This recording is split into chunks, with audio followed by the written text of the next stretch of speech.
Here we have C chord in the right hand, root position, and then we go to F chord in the right hand. This would be the second inverted position, then back to C chord in the root position, then G chord in the first inverted position, and then back to C chord in the root position. This is a chord cadence for the key of C major. And this chord cadence is in the root position because the C chord is in the root position. But you also want to learn how to play the C chord, the key of C major chord cadence also, not only in the root position, but also starting the C chord in the first inverted position and the second inverted position. So every key signature has three different cadences. And actually there's some others when you start using the seventh chord. But just using the triad root chord, there would be three different types of cadences for each chord system. Now the fingering for the right hand, the fingering for the left hand are different. So that becomes kind of confusing. It takes a lot of practice to be able to do that. So listening to the left hand chord cadence would sound like this. C, F, C, G, C. Hold that for 4 beats.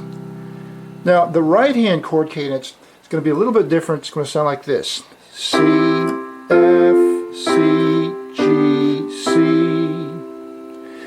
It's pretty easy to do this with both hands together, but it takes practice because the fingering is different. But together it would sound like this. C, F, C, G, C.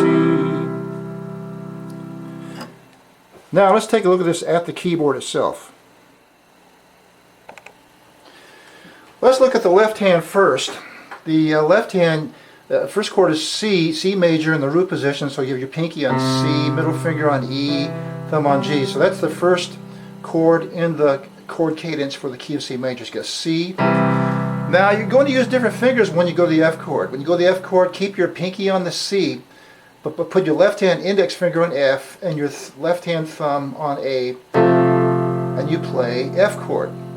Then you come back to C chord, which should be pinky, middle finger, and thumb. And then now go over to G chord. Now on G chord, your left thumb will stay right there. It does not move, but your pinky moves one key to the left, and your middle finger moves one key to the left, white keys. And you play right there, G chord, and then you come back to C chord. So you want to be able to do this really fast.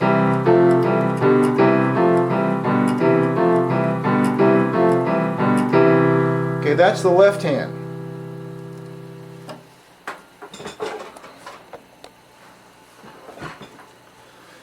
Now the right hand has a different kind of fingering.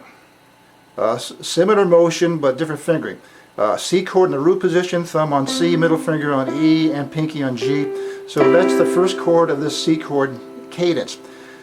C chord in the root position, and then you go to F in the second inverted position.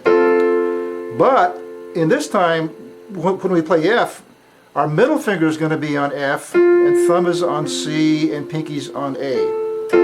Come back to C chord.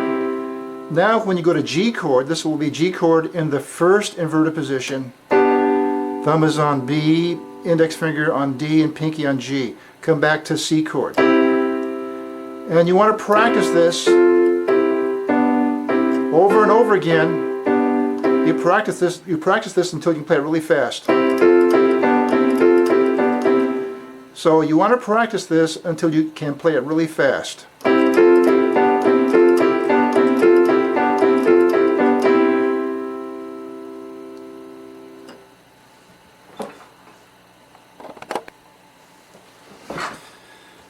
Okay, playing the C chord cadence in both hands at the same time is more complicated because the fingering is different. So you start off with C chord in root position. Now, when you go to F chord, your left hand index goes to the F, but in the right hand, your right hand middle finger goes to the F.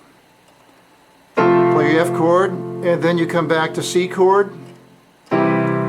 When you go to G chord, your left hand middle finger goes to D, but in the right hand, your right hand index finger goes to D. You can see there's a difference in fingering there. It takes a while to get used to this, but after a couple hours you can do this quite fast.